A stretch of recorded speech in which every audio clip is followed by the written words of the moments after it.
And this is life eternal, that they might know thee, the only true God, and Jesus Christ, whom thou hast sent. Hello and welcome everybody to a new video from YHWH, Hour of the Truth, in collaboration once again with Rob Alcock, author of the book A House Built on Sand. This is the 78th part of the study, Yea, hath God said. This is the 11th study of the book A House Built on Sand, together with Robert, and we are going for the second time into the third chapter. Is it the third chapter? No, it is the second chapter of the book. Who is Antichrist? After we spoke about who is Christ, very important. Then I always start my recordings with a quotation from John chapter 17, verse 3. This is life eternal, and so on. Has become for me a very, very important point because lately, we have today the 12th of March, and last week, as you probably remember from our last recording, Tom Friess passed away, and we didn't have the possibility to study with Tom long enough to convince him of those Bible verses and other Bible verses to be very important. As we went last time into the greatest deception since the Garden of Eden, you know that the greatest deception since the Garden of Eden has many facets. And one of the facets is that the devil tries everything that you worship a wrong Christ. And this verse, John chapter 17, verse 3, makes it very clear who the true Christ is, whom you should accept. The true Son of the living God, Jesus the Messiah, the Anointed, Jesus the Christ, is the one that you need for your eternal life. And that's why I always start my videos with that, because this has to me become one of the most important verses I quote regularly in my prayers, regularly just for myself, just to remind me every time and again of the importance of that stuff, because I have been betrayed for so long a time. I know that Rob has been betrayed for so long a time because he was no Christian in his life for so long, like I have not been. And Tom has been betrayed for so long, and we just hope and pray that we will see him again, of course, in the resurrection. So this was my 2 cents in the beginning, and now I gladly leave it up to my brother Robert, who is anxiously waiting to can start his contribution to the broadcast today. Hello, Robert, and welcome. Oh, hello, Jörg. It's great to be with you again. And I don't have too much to say just to begin with. It's just going to be really good to continue this reading with you of chapter 2, which is titled Who is the Antichrist, as you said. In chapter 1, we answered the question, who is the Christ? And tonight we'll take a detailed look at the rise of the papacy and show how it perfectly matches every detail of the prophecies seen in Daniel and the Revelation in regard to the kingdom of Antichrist that would go on to rule over the kings of the earth and make war with the saints and prevail against them. Daniel describes how this kingdom would be the final phase of the Roman Empire, which was the fourth great empire seen in his dream, and how it would remain in power until it would be utterly destroyed and given to the burning flame before the saints of the Most High are given a new kingdom that will last forever. So this is going to be a very in-depth study. So I'll pass things back to you, Jörg, and we can make a start. Yes, Robert, and I think it is opportune to tell to our listeners the point that it is possible that even during this study, because we do as the Spirit leads us, deviate from your book, maybe into other books, to study those a little bit, because this is an enhanced study. There were things that you could write in a book, and you did write in a book what you could write, but you cannot every detail discuss until the smallest of points. And sometimes that is just what you can do when you have a reading and discussion of the book like we are having here. And I'm very glad that we are doing this. So whenever we need to go into something more deep, we will get the works and do that. And then it is possible that even for a few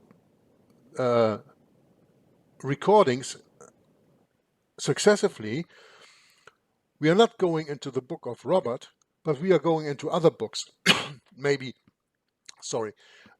partly Bible study, maybe partly other documents or other books, because this is so important, and there are so many different places in the history of written books where you can find confirmation of what Robert has written in his book. And I think that is so important for our students, I wanted to say, for our viewers to have a look at, that they understand it is not all just one book. That book that Robert wrote is actually a basis from what a whole variety of studies can go further, more into detail, like we announced already that we will go more into detail of Hildebrand, Gregory VII, who we'll be mentioning later today, and things like that. And I think it is very important that we always keep in mind the book of Robert is a wonderful book, and it is the basis to start a study from, and that is exactly what we are going to use it. Right, Robert? Yes, I couldn't agree more, Jörg. It's this book. I just wanted to give just a big overview of everything, so people had a good knowledge of all the main subjects. But each subject in itself, like you say, you could probably write a book from each of these chapters, really. But like you say, it would have just taken far too long, and the book would have been too big. So this was just giving the main points, really, so people have a good all-round knowledge of the events that we're talking about. So, we left off last time in this book from Robert on page 36 in the Kindle version, which is page, what was it in your book, Robert? You have it there? Page 42 in Page the actual 42 in the actual book. So if you read along, it's page 42 that you need to open, and page 36 in the Kindle, as you can see here. And we are going to continue here. I'm going to read this. I think I read this paragraph already, and I'm going to read it again now, not only for continuity, but also because from here I will go into another little point that I'm going to make. So it says here, we know from Daniel's vision that Paul's description of the man of sin is the same person as the little horn who will be destroyed at Christ's second coming. But we also get a second clue, which fits perfectly with the history surrounding the apparent fall of the Western Roman Empire, as previously stated. And once again, take note of the word apparent fall of the Western Roman Empire. Robert says the apparent fall of the Western Roman Empire. When you read other works like The Decline and Fall of the Roman Empire by, what's his name? Gibbons. Gibbons, thank you very much, a very important historian. Then you get the impression that Rome has fallen. When you follow Seventh-day Adventism, you think that Rome is fallen because they teach many wrong things, and we are going into this during the study here too. And by the way, I read today a part in the book The White Lie that I'm going to make an own video from, so look out for that because it's going to become very interesting. Robert says very purposefully apparent fall of the Western Roman Empire because Rome did not fall, but Rome did change, and this is what we are going to see now. Paul's description, he continues, of the one restraining in his day, speaking of the Caesars, being taken out of the way, as I said last time already, you have the falling of Rome in 476 where the Caesar is taken out of the way, but you have more the moving of Constantine in 323 from Rome to Constantinople, where he is already being taken out of the way, and that was building the power vacuum where the man of sin already grew. So this leading to the revealing of the man of sin is a perfect match for what happened in 476 AD when the Roman beast suffered its deadly head wound. And this is why I'm saying here is a point where we can maybe even go into another study or a deeper study, because this deadly head wound is of course referring to Revelation chapter 13. I saw one as it had as wounded to death, but it seemed only wounded to death. It did not. And there are so many people who say this is a deadly wound and that is a deadly wound, and then you have this newspaper, the Chicago Tribune from 1929, that says the wound is healed. I think I showed that in one of the last recordings already, where they put you, of course, on the false information that the signing of the Lateran Treaty is healing the wound. You are getting here a much deeper and historically more correct answer to that questions if you have those questions. Anyway, is a perfect match for what happened in 476 when the Roman beast suffered its deadly head wound. However, this wound was healed when the Bishop of Rome filled the power vacuum left by the Caesars to preside over the divided nations of the Western Empire. Now, I did not prepare the picture, so I have to look that up if I have that. Protestantism. I have to look up if I have that. There's a book written, or there are 3 volumes written. Here is it. Here it is. There are 3 volumes written by James Atkin Wiley, a very renowned author from the 19th century, who started his 3 volumes, History of Protestantism, to write in 1870, and finished the 3rd volume somewhere during the 1890s. So it took him more than 1 or even 2 decades to finish that work. And it's a wonderful work that I have here in my home as printed versions, not facsimiles, but original printings from those years. I have 2 volumes, 2 copies of volume 1 and 1 copy of volume 2 and 1 of volume 3, originally printed in the 19th century, and I've decided to read those because I don't have much to do anyway. So it's a wonderful work that I started, and I'm 3 readings far, which is of course nothing because, you know, this has altogether maybe 1600 pages and I'm on page 10 or something. But where I am right now in the history of Protestantism, I read something that perfectly matches what we are speaking of today. So without any further ado, and putting Robert back into the picture here, I'm going to open the PDF. I'm not reading from the PDF when I read the book, but I have also, of course, the PDF, and you can also get that for free on the internet. And I'm going to read to you from page 9, I think it is, and this is chapter 3 of History of Protestantism, where it says, under Leo the Great, between 440 and 461 was his pontificate, a forward step was taken.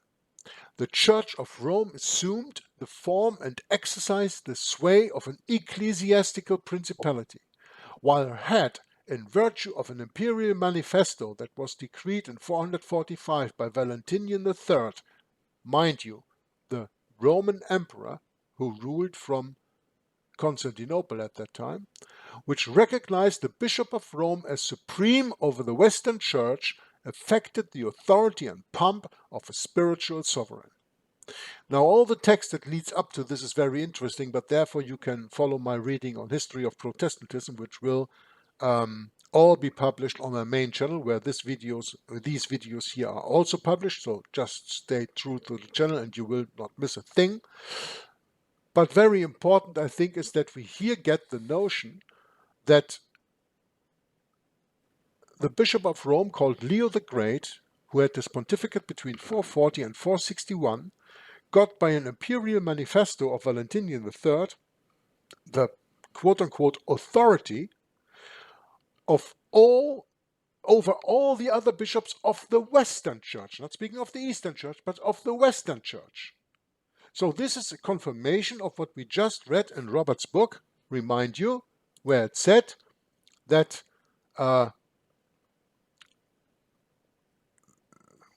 here's with vacuum. When the Bishop of Rome filled the power vacuum left by the Caesars to preside over the divided nations of the Western Empire. Yeah? This, what we just read here in History of Protestantism, is a confirmation of what Robert wrote in his book. Okay? And you have to know that Robert, like me, always has had the intention to read History of Protestantism. He is not familiar with that book so far. Nope. So, do you have a comment so far, Robert? No, I'm just looking forward to what you found in this, Jörg. I've got the book open now as well. So yes, I'm looking forward to hearing it. As you said, it's we collect many books over the years, and we don't always have the time to read them. So yeah, this is one that's definitely been on my list for a long time. So I'm looking forward to reading it along with you. Yeah, to me the time has come now to do that, really. Anyway, so this is confirmation of what you wrote in your book. I think this is very important to take notice from. Second, when we go here to the next part that I highlighted in yellow, it says, as Rome was the one city in the earth, so her bishop was the one bishop in the church. A century and a half later, 606 AD, a century and a half later from the Imperial Manifesto of Valentinian III in 445, this preeminence, the Bishop of Rome was made supreme bishop of all the Western churches. This preeminence was decreed to the Roman bishop in an imperial edict of focus. So now, with focus in 606, that you understand it correctly, the Bishop of Rome, the Bishop of Rome was given the preeminence not only over the churches of the West, he had that already from Valentinian in 445, now he was made preeminence, he was made the authority and the pomp of spiritual sovereign of the churches of the East too by Emperor Phocas. The story behind that, if you're interested to get to know that, oh, I can tell you. Rom is a combination of Robert and Tom. Tom Friess read the book History of Romanism. Let me see if I just can get a picture of that one here. Romanism.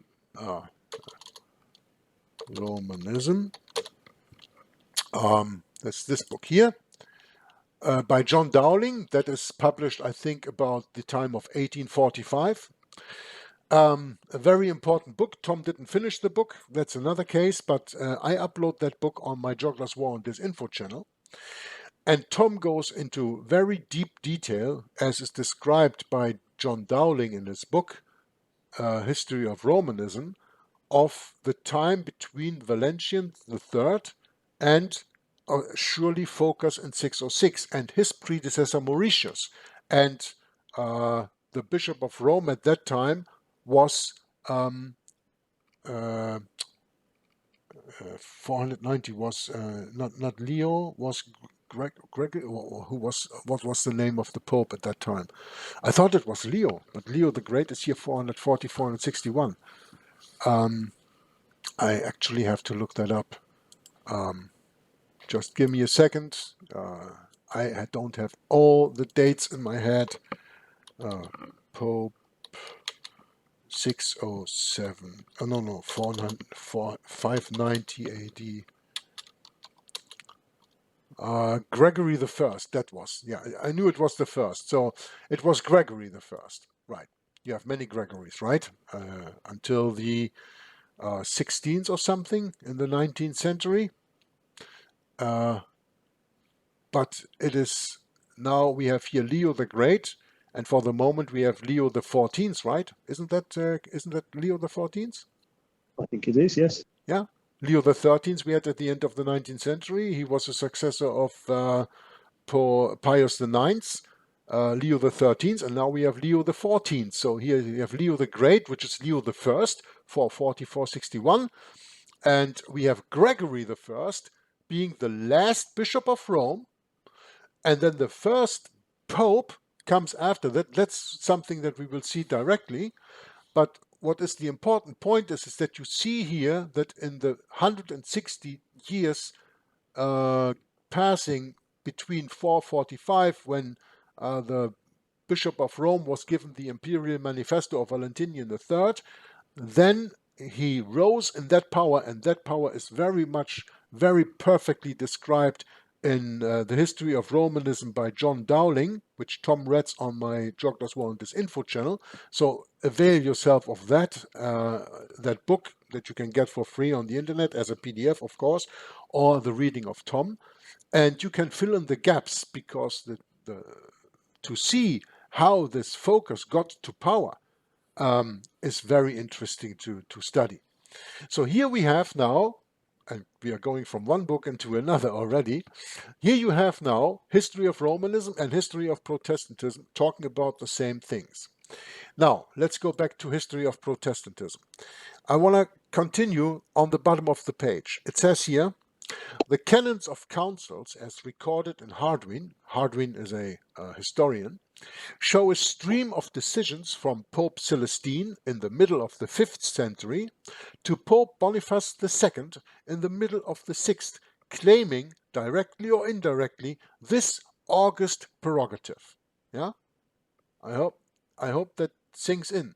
The canons of councils show a stream of decisions from Pope Celestine, which is actually just Bishop of Rome, in the middle of the 5th century to Pope Boniface VII in the middle of the 6th, which is also just a Bishop of Rome, Boniface II, claiming directly or indirectly this august prerogative. This means this is the growing of the power that was vested in the Bishop of Rome by Valentinian III in 445. This is what this talks about. Now, when the Bishop of Rome placed his chair with all the prerogatives and dignities vested in it upon this ground, he stood no longer upon a merely imperial foundation. Henceforward, he held neither of Caesar nor of Rome. He held immediately of heaven. What one emperor had given, another emperor might take away. It did not suit the Pope to hold his office by so uncertain a tenure. He made haste, therefore, to place his supremacy where no future decree of emperor, no lapse of years, and no coming revolution could ever overturn it. He claimed to rest it upon a divine foundation. He claimed to be not merely the chief of bishops and the first of patriarchs, but the vicar of the Most High God. With this assertion of this dogma,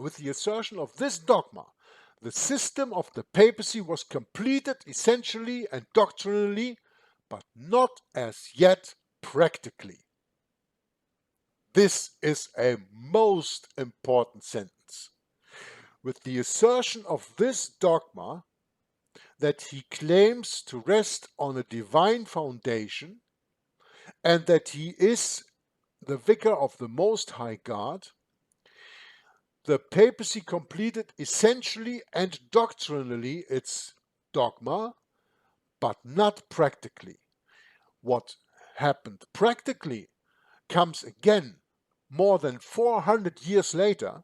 As the author said, it had to wait the full development of the idea of vicarship, which was not till the days of Gregory VII, whom Rob and I already more than one time, I think, mentioned, and he will be mentioned lots of more times during the study, because that pope is of the utmost importance. The page before, no, not the page before, in the book of Robert, let me just see, this is here. We went into the wound that was healed, and we speak about the power vacuum that was left by the Caesars to reside over the divided nations. The wound that was healed is a very important part of Revelation 13. I think everybody agrees with me when I say that. Another very important part of Revelation chapter 13 is the time and the length of the rule of Antichrist. That is so important, and there's so much wrong teaching about that subject in the world that it took Tom and me numerous videos to talk about that when we explained the greatest deception since the Garden of Eden, when we went through the book of Steve Wohlberg, End Time Deceptions, when we went through the book of Steve Wohlberg, the Israel deception exploded, when we went into many other things, all the studies of the greatest deception since the Garden of Eden have all to do with the reign of Antichrist, where you know, of course, the futurist interpretation is something that is coming up right now, even in the times that we are living now in 2026, because what happens right now with the war between Israel and the United States with Iran has something to do with the futurist agenda. But that is too much information to bring in one evening. I don't want to say all of that today. But when Robert speaks here about the deadly wound that was given to the beast in 476. That is one point. Another point is the rule of Antichrist for 1260 days, where we already got a glimpse on from what James Edwin Wiley had to say that with the regard of Gregory the Seventh. And that is something that we really need to go deep into. And Robert, I think that you have something to say, right? What on about the 1260 years, or? Yeah, whatever. I thought that you had a comment. I thought that I heard something that you had a comment. No, I didn't say anything at the time. No, so yes, obviously we'll talk more about this 1260 years. I think it's another 2 or 3 pages further on that it's mentioned in the book. We go into a bit further detail about 1260 years. But yes, I fully agree with everything you've said there, and that was really nice to see that written in this history of Reformation, history of Protestantism. Yeah. I wish I'd been reading that book before, so I could have put some of those citations in the book itself. But yeah, some very good information in there. Well, you're going to read another book, Robert, and I think you will maybe find some in there. But on the other hand, I would also very much advise you to listen to the reading of Tom Friess, reading the book History of Romanism by John Dowling, and get that book, because that is a most fantastic book. Right. And I said that already when I did the last reading of History of Protestantism, that I will finish the book History of Romanism where Tom left off. I will finish the book and read it until the end, because this is so valuable an information. It needs to get out to the people, and Tom did not get the opportunity to finish that book, and I will just try to fill his shoes in doing that then. Oh, that would be good. He'd appreciate that. That's great. I guess so, yeah.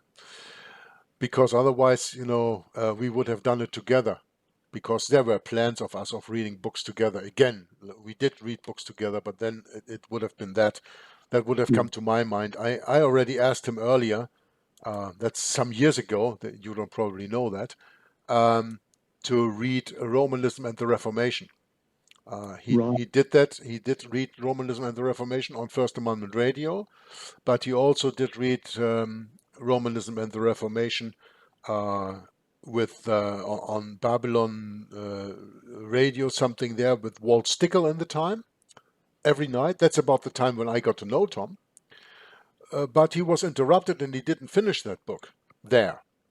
And then years later, I asked him if he could finish the book. And then he met with me on Skype, and I recorded that. And I have the complete reading of Tom Friess, which is not coming from First Amendment Radio, uploaded on my English-speaking channel. And that is from that reading. So Tom finished that then already. And we were speaking about doing books together, or more books together. So we probably would have done History of Romanism together, which he started on First Amendment Radio. But because of a quarrel, not a misunderstanding, it's really, it's a quarrel, it's a struggle with Nicholas Arthur from First Amendment Radio. He left there and he couldn't finish that book. And he always wanted to finish it, and I wanted him to finish it. So that's why I'm taking over in that book, and I will read that in the future. And all the parts of Tom that I will be uploading, they will, I think the last one will appear on the 30th or 31st of December this year, 2026. So I still have a little time to get prepared to then continue and put out the new readings of that book with the beginning of next year. I'll just have to find time to do that. Anyway, let's go back into the wonderful book that Robert wrote here.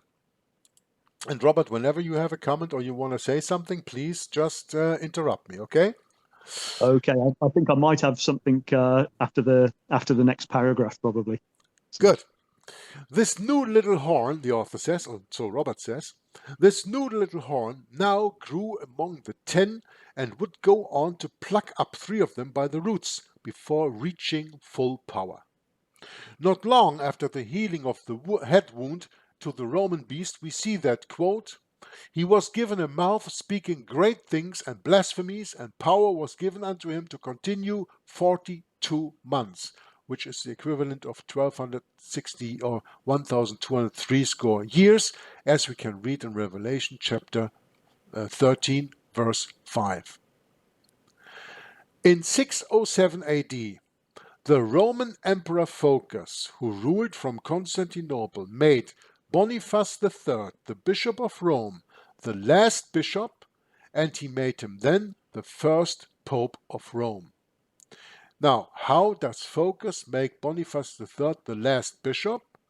Because you just read with me in History of Protestantism that it says here, as Rome was the one city in the earth, so her bishop was the one bishop in the church, a century and a half later, this preeminence was decreed to the Roman bishop in an imperial edict of Phocas. So here Phocas made the Bishop of Rome, who was already a spiritual sovereign over all the bishops in the Western churches, he makes him also preeminent over the bishops in the Eastern church. Yeah? That's very important to understand. This is what Robert says here in other words, what we just read by James Atkin Wiley. The papacy is, was, and always will be the Antichrist of Scripture, of history, and of prophecy. As we shall see, this office fulfills every last detail given in Scripture. No other power even comes close to being a contender for the man of sin. Okay. Yes? Yeah. I was just going to say, I was just going to make a comment just before we move on to this next bit. Yeah. It's just going back slightly about the 10 horns that we saw, about the new little horn was growing up amongst the 10, and it would go on to pluck up 3 of them by the roots. There seems to be a lot of confusion out there with these 10 kingdoms, and I know we spoke about it briefly in one of our first videos together when you were talking about the Club of Rome, and yes. how people were assuming that the 10 kingdoms were something that happens, in the way distant future because of this this part in Revelation where it says they've received no power as kings, but they received power as kings 1 hour with the beast. Yeah, they haven't received their kingdoms as yet. Yeah, we were speaking about the plans of Trump of getting Greenland. Because in the map of 1968 of the Club of Rome, you have the United States of America, all the northern part of America, including Canada, and I think even including Mexico, and Greenland as the first kingdom mentioned there on the map that we can see, that we could see. Yeah. Yeah. The thing is with these 10, when it comes to the identification of these 10 horns, you need to look at the book of Revelation and also the book of Daniel, because what people forget is in Daniel's dream was just an expansion really of King Nebuchadnezzar's dream. So in King Nebuchadnezzar's dream, we see the final phase of the Roman Empire as 10 toes. So the 10 toes are the 10 horns, because Daniel's having the same dream, but he's just elaborating on it. So, when people are wondering who the 10 toes are, the toes that are part iron and part clay, and then they're wondering about the kingdoms, the 10 horns, it's actually talking about the same thing. And what I believe with this part iron and part clay, the iron is obviously a reference to Rome and the doctrines of Rome and the power of Rome.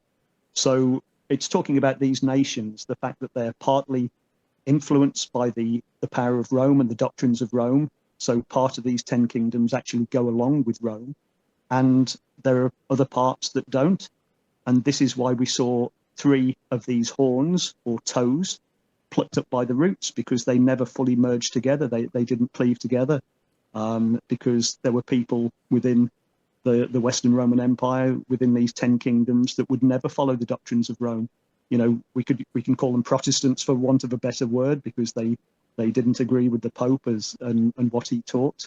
So they never really held together. So the empire was partly strong, as it says, because it had the influence of Rome, the influence of the iron, and partly weakened by the fact that not everyone in the kingdom went along with the dictates of Rome.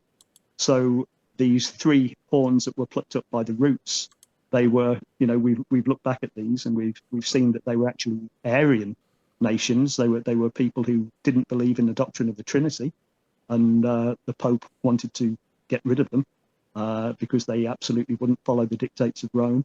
And also, you still have that today. You still have people at the Protestants who still won't accept the Pope as head of the Church. So these 10 toes, the 10 final kingdoms, these divisions of the Roman Empire, they never fully mixed with each other. That you've always got Protestants and you've got the Catholics, and they never cleave together. So Yeah, the scripture says that as iron doesn't mingle with clay, right? yeah, exactly. And to me, it was always that the Roman power, which was the iron in the figure of Nebuchadnezzar's dream in chapter 2 of Daniel, was Yeah. iron, and man is made out of clay. Uh-huh. Man, and especially then the children of God and the church of God or the church of Jesus Christ in this world don't mingle with iron. Yeah. And that is something that is for centuries going on, and that is still today. Uh-huh. Like you say, I agree, absolutely. Yeah. So, I think people do forget that it is really the same dream. That Daniel 2 and Daniel 7 are the same dream, and It they're just just uses other figures. It uses, instead of a metal man, gold, silver, bronze, and iron. It just uh-huh. uses for animals a lion, a goat, and a leopard, and an undescribable fourth beast. That's it. But And it's then absolutely the same, dealing with the same thing. instead of toes, you have 10 horns. But also, as far as the fact that these horns, these 10 kingdoms, they can't be future. We see in Revelation 13 how I stood upon the sand of the sea and I saw a beast rising up out of the sea, having 7 heads and 10 horns, and upon the horns 10 crowns. So the 10 horns were already there as powers. The power was already shifting to the 10 individual regions. This was foretelling the breakup of the Western Roman Empire. And that happened before the deadly head wound and before he was given this 1260 years to continue his power and to make war against the saints. So when people talk about it being a future event, it can't be. It happened before the papacy even came into being. So that's another pointer from Revelation that absolutely tells you when these events happened that they had to be historical. I think this was something Tom always talked about. I think he was it John MacArthur, Yerk, who Yes, would yes. people would struggle when it came to Revelation to see it from a historical viewpoint, but it's nothing but historicism when you read the book of Revelation. And you have this John MacArthur study Bible, who are many people getting deluded with. Huh? Right, yeah. That's the thing. People take things out of order, and they just mix them up to fit in with whatever doctrine they're trying to push. But when you look at the order of things, you can see that it rules out so many of the futurist agendas that are talked about today. They I just think can't I think happen. one of the most important points that you just made, probably even without recognizing, is what when you spoke about Revelation chapter 13 was that all of Revelation chapter 13, more or less 90%, has been already fulfilled in the past. But Oh people are yes, always looking for that in the future. they are. Like Yeah, with the 666, the mark of the beast. Do right. you really think? I mean, not you, Robert. I'm just speaking to our viewers. Do you really think that the mark of the beast would come only in the end time?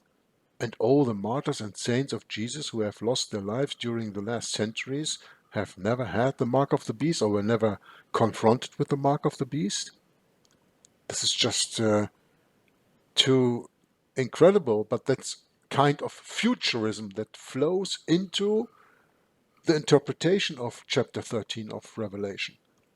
That is like the healing of the wound. This is like the Seventh-day Adventist story of the conflicting of the wound is 1798. Napoleon's general going there to Rome and taking the Pope captive. I mean, there is historically no question about that. General Berthier went into Rome and took the Roman pontiff captive. That's true. That happened, but that is not the deadly wound. That's just what we saw. And the deadly wound has already happened before. And now there's another point that many people ask themselves when they speak of, or when they study the prophecy of Daniel chapter 2, the metal man that we just discussed. Yeah, the head of gold, the arms and shoulders of silver, the belly of bronze, and the legs and the feet of iron. Jesus Christ said, "A kingdom divided in itself cannot stand." A kingdom divided in itself is perfectly matched with the two iron legs of the last kingdom.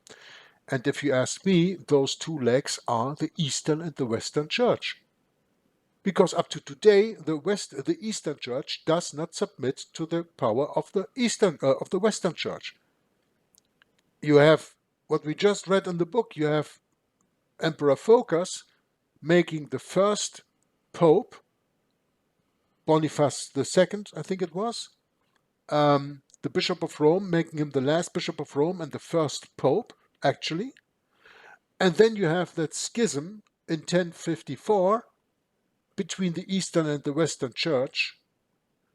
And you have the falling down of the Osmanic Empire in the 15th century and so on.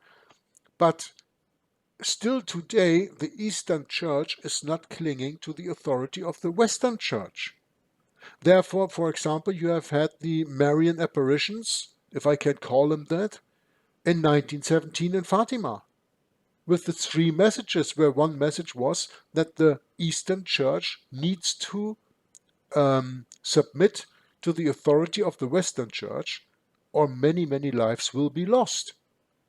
We are still in the time of fulfilling that quote-unquote message, which is just not a message from any dead quote-unquote saint, Mary, Virgin, whatever, but it's a message from Satan, yeah, who disguises himself as one devil, as the people like to worship him. In this case, the Queen of Heaven.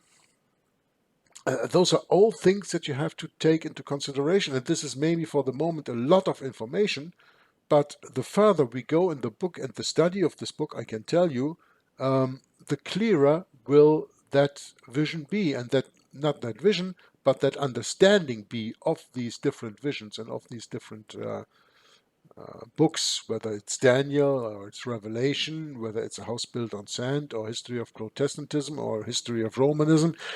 It will all become clear when you give it time. You cannot expect God to give you an answer to all your questions within a moment of, that you need to eat an ice scone. It's going to take a little bit more time. And we just ask your indulgence and your patience to go with us while we are also not, we cannot release all the information that we have in 2 or 3 minutes, because it is just too much. It needs to be built up, and this is what we are going to do now. We are building up that study, right, Robert? Indeed, yes. Yep, totally. I think a lot of the things that we're talking about here, it is too much to take in one go. But you'll see throughout the book that many of these things, or parts of these things, are actually referenced again in the relevant parts to other chapters. So the whole thing becomes a lot clearer as you go on throughout the book. When we are done with your book, Robert, we will study other books that go into details of things that we speak about here. And when all that is said and done, the picture will become clear. It cannot become clear earlier. We are going to read during this study the book of Pope Gregory VII and the Theocratic State by Kavanaugh, which has more than 130, 140 pages or something, which is very well documented.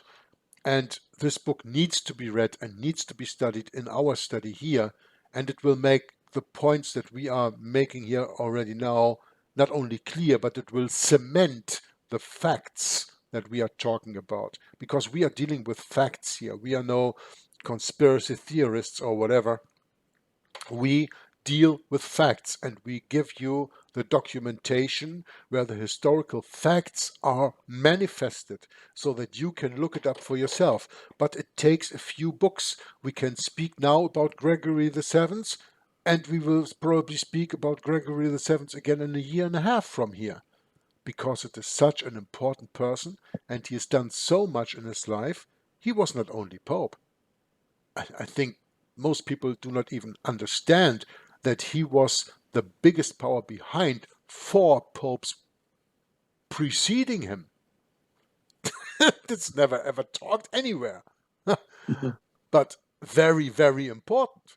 Yeah, that man doesn't just come up and says, so now I am the one who manifests the spiritual and the temporal power in one person, and I'm not only given the authority, I am also the one who practices that authority, puts it into practice. Yeah, like Van Papen said, the Chancellor of Germany before Adolf Hitler and the substitute of Hitler in the Third Reich, when he said famously in Der Völkische Beobachter in 1934 in that newspaper, that the government of the fascist German Nazi government is the first government to put into practice the ideas and the ideals, yeah, of the Roman Catholic Church. That's what he said, and you can read that. Yeah? So this doesn't come from one second to another. It has to be built up. As the Third Reich in Germany had to be built up, the Reich of the Antichrist had to be built up, that we speak about so many places in the Bible. Is it okay when I continue in the book, Robert? Yes, it is. Yes, of course. Okay. So, where did I leave off? Revelation 12, I think we were just about to read. Yeah.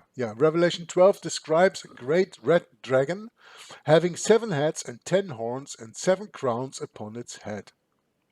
The dragon stood before the woman, who was ready to deliver, to devour her child as soon as it was born. And she brought forth a male child who was to rule all nations with a rod of iron. And her child was caught up unto God and to his throne. Maybe, Robert, you want to give a little bit more explanation on this little paragraph we just read here, and that would be a wonderful moment to bring this reading to the end, even though we haven't even read a page, I know. But I think there are many people who do not perfectly understand what this Revelation chapter 12 actually describes as I just read it here. Do we want to go a little bit into that? Yeah, I think the following paragraph probably explains it. Okay, then I go rather than jumping the gun a little bit. Okay, yeah. then I go on. Maybe afterwards we can go a little bit deeper into it. In Scripture, Yes. the woman is symbolic of the church, and the vision just described clearly points to the birth of Jesus in the region occupied by Rome, which was under the influence of Satan, the great red dragon. Jesus is ultimately killed by this beast kingdom and is resurrected to sit at the right hand of God's throne.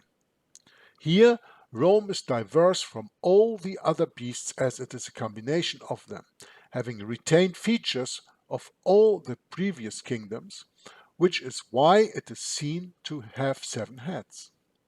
In Daniel's dream, Babylon is seen as a lion with 1 head, Medo-Persia a bear, the 2nd head. Greece is described as a leopard with 4 heads, making 6. Together with Rome, which has its own head, we arrive at 7 heads in total for the Roman beast. And let me just add the word pagan for the pagan Roman beast. It also has 10 horns, symbolic of the 10 regions that made up the Roman Empire, and 7 crowns upon the heads, showing that this beast kingdom is united and has full control. The following chapter in Revelation 13 describes a beast rising up out of the sea, having 7 heads and 10 horns, and upon his horns 10 crowns. The beast John sees here is like a leopard, with the feet of a bear and the mouth of a lion. And the dragon gave the beast his power and his throne and great authority. This description of the beast rising up is almost identical to the one we saw in Revelation chapter 12, the only difference being that the crowns have gone from the heads of the beast, and now there are 10 of them upon the horns. The description suggests not a new beast, but a new phase in the life of the Revelation 12 beast, where the power is no longer united, but divided. History shows that this is another confirmation of what happened just prior to the beast receiving the deadly head wound. In 312 AD, Constantine the Great became the ruler of Rome after seeing a vision of a crossed light above the sun before winning the Battle of Milvian Bridge. The following year he legalized Christianity throughout the empire, and Christianity of course you put in quotation marks because it's Roman Catholicism, although professing to Christianity, continued many pagan practices of old, rebranding them to appear Christian. It didn't take long for this leaven to spread. Constantine convened councils to dictate doctrine to be followed throughout Christendom. Yes, Constantine, if you followed my study, yea, hath God said, from the beginning, you understand that it was Emperor Constantine who called for the Council of Nicaea in 325. He led the Council of Nicaea in 325, and he addressed the quote-unquote saints in that council to tell them what the church doctrine regarding the Godhead will be in the future.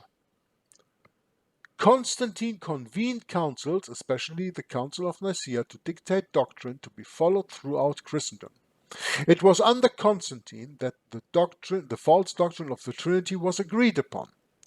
He also reinstituted the Sabbath and changed it from the seventh day of the week to the first day in honor Sunday in honor of the Roman god Sol Invictus, causing people to again be subject to the law that Christ had fulfilled. This is then going into chapter 10, and I think here we maybe really need a little comment to finish our broadcast for today, Robert, because that was a whole lot of information here that maybe here and there needs a little bit more explanation. What do you think? Yes, I agree. Yeah, there's a lot to take in, Jörg. So anyway, thank you for all of that. That was a really good study, but like you say, it's going to take a bit for that to all sink in. So I just want to end tonight by summing up what we have already read in relation to who the Antichrist is, and to simplify it as much as possible so it's a bit easier to remember, because there are so many details to take in. Only the papacy perfectly matches the descriptions given in Scripture of this wicked power that would emerge to try and subvert God's plan to offer salvation to the world through his Son. In the Old Testament, King Nebuchadnezzar of Babylon has a dream that Daniel interprets to be about the rise of 4 great kingdoms upon the earth, starting in Babylon and ending when the God of heaven sets up a kingdom that shall stand forever. Daniel goes on to have a dream of his own, which expands upon the king's dream and gives extra details on the events that will take place as the power shifts from one kingdom to the next. Babylon, Medo-Persia, and Greece are identified by name, but the 4th kingdom doesn't exist at that time, although its description is unmistakably that of Rome, which history confirms as the power that replaced Greece. We are told that out of this 4th and final kingdom upon earth, a new power would come up that is described as the little horn. This little horn would speak great words against the Most High and make war with the saints and prevail against them until a time and times and the dividing of time, which prophetically speaking is 1260 years. Following the 1260 years that the little horn power is given to continue, we are told that the judgment shall sit and they shall take away his dominion when the saints of the Most High shall take the kingdom and possess it forever. When we come to the New Testament, we see many references made to this spirit of iniquity that was already at work. But Paul, in his second letter to the Thessalonians, gives a clear description of this same little horn power described by Daniel, which Paul gives a new name, the man of sin, or son of perdition. We know him today as the Antichrist. We already saw in Daniel's 7th chapter that this little horn would be given 1260 years to reign, which rules out the single evil man theory, followed by the majority of Christians today who have been deceived by the futurist interpretation of the end times that diverts attention away from the real Antichrist of prophecy. Paul tells us that the man of sin would exalt himself above all that is called God or that is worshipped, so that he as God sits in the temple of God, showing himself that he is God. This is a perfect match for the little horn power that Daniel saw, speaking great words against the Most High. We are given further information by Paul that leaves us in no doubt that the man of sin, or son of perdition, is the little horn spoken of by Daniel, when he states that, "Then shall that wicked be revealed, whom the Lord shall consume with the spirit of his mouth, and shall destroy with the brightness of his coming." The Bible follows a pattern, and it's no coincidence that this language is mirrored in Daniel's 7th chapter, which tells us that after the 1260-year reign of the little horn, the kingdom under the whole heaven shall be given to the people of the saints of the Most High, who shall take away his dominion to consume and to destroy it unto the end. If any doubts remain as to who the Antichrist is, the book of Revelation puts these to bed once and for all. Revelation 13 describes the rise of the man of sin, or little horn, when we see that the beast, which is the fourth kingdom of Rome, receives a deadly head wound, which is quickly healed by a new power that is given a mouth, speaking great things, and power was given unto him to continue 42 months, or 1260 years in prophecy. We are then told that it was given unto him to make war with the saints and to overcome them, perfectly matching Daniel's little horn and Paul's warning to the Thessalonians. The final piece to this puzzle is given in Revelation 17, when we are given a description of a woman with a name written on her forehead, Mystery, Babylon the Great, the mother of harlots and abominations of the earth. The true church in Revelation is described as a woman that had to flee into the wilderness to avoid the persecution of the dragon, or Satan, after he tried to devour her child as soon as it was born. The child was Jesus, who defeated Satan at the cross, and is then caught up unto God and to his throne. The false church, which is Satan's counterfeit, is also now described as a woman, but this time she is seen as a great harlot, who sits on 7 hills, is arrayed in purple and scarlet colour, and adorned with gold and precious stones and pearls, having a golden cup in her hand. The woman, or church, is also drunken with the blood of the saints and with the blood of the martyrs of Jesus, when she makes war with the Lamb. But the Lamb shall overcome them when the 1260 years are over, for he is Lord of lords and King of kings, and they that are with him are called and chosen and faithful. Finally, John is told in the Revelation that the woman who you saw is that great city which reigns over the kings of the earth. In other words, Vatican City, the heart of Rome.